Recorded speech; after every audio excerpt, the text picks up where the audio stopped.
السلام علیکم ورحمۃ اللہ وبرکاتہ.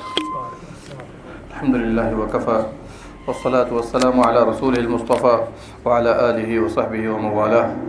يقول الله سبحانه وتعالى في كلامه المجيد: أعوذ بالله السميع العليم من الشيطان الرجيم. بسم الله الرحمن الرحيم.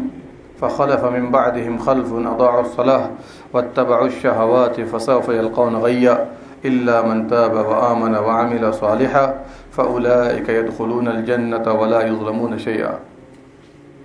میرے بھائیو، اللہ کا بڑا کرم و احسان ہے کہ اللہ سبحانہ و تعالیٰ نے سب سے قیمتی دولت ہمیں اور آپ کو عطا کی ہے، اور وہ ہے اسلام کی دولت. اس سے بڑھ کر دولت کا تصور نہیں ہے. حالانکہ نعمتیں ہم اور آپ بے انتہا استعمال کرتے ہیں. سر کے بالوں کے اوپر سے لے کر پاؤں کے نیچے تک جتنی بھی چیزیں ہیں سب اللہ کی نعمتیں ہم اور آپ استعمال کرتے ہیں. لیکن مقابلے کے طور پر سب سے بڑی نعمت دین اسلام ہے، اور اس نعمت کا احساس ہمیں اور آپ کو اور آج کے مسلمانوں کو نہیں ہے. کیوں؟ اس کی وجہ یہ ہے کہ یہ وراثت میں مل گئی ہے. اگر آپ جان کی محنت پیش کرتے، مال کی محنت پیش کرتے، اہل و عیال کے نذرانے پیش کرتے، پھر آپ کو اس نعمت کا اندازہ ہوتا ہے، جس طرح صحابہ کرام نے قربانیاں پیش کی ہیں.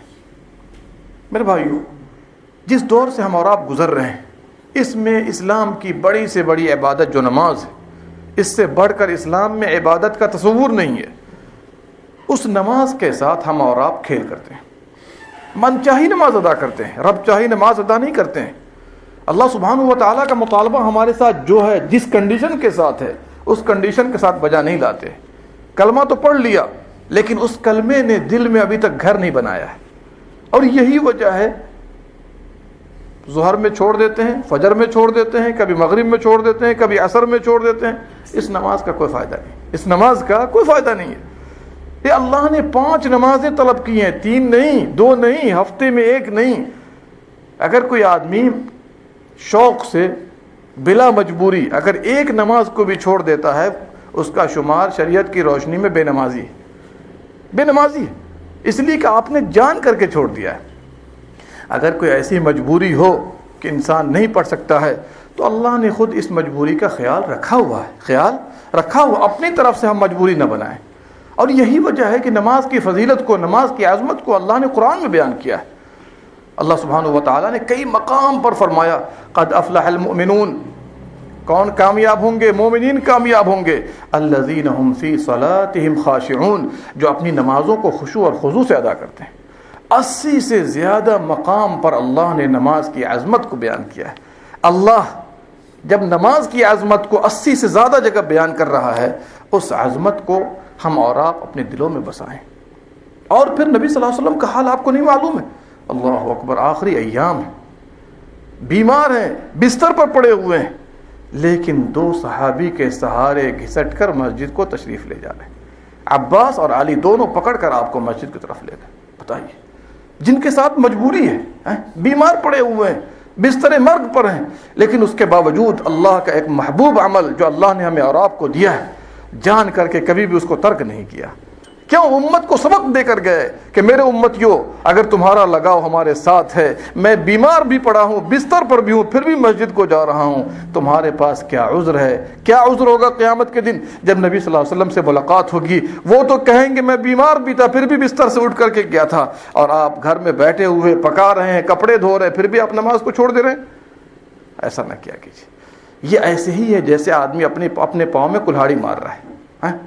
اسی لیے اللہ سبحانہ و تعالیٰ نے سورہ مریم کی اس آیت میں ان لوگوں کا تذکرہ کیا ہے جو نمازوں کو ضائع کیا کرتے ہیں. کیا فرمایا؟ فخلف من بعدہم خلف. کچھ ایسے نااہل پیدا ہوئے، کچھ ایسے نااہل پیدا ہوئے، اضاعوا الصلاۃ، جنہوں نے نمازوں کو ضائع کر دیا.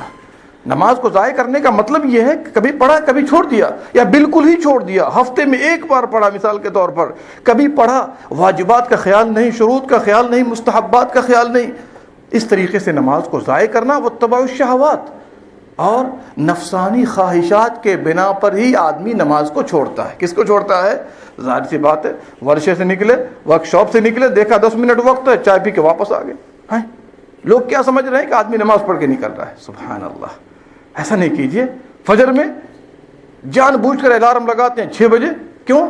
اس لیے کہ اٹھیں گے ڈیوٹی پہ جانا ہے 7 بجے. تو اس طرح کی نماز کو اللہ پسند نہیں کرتا ہے.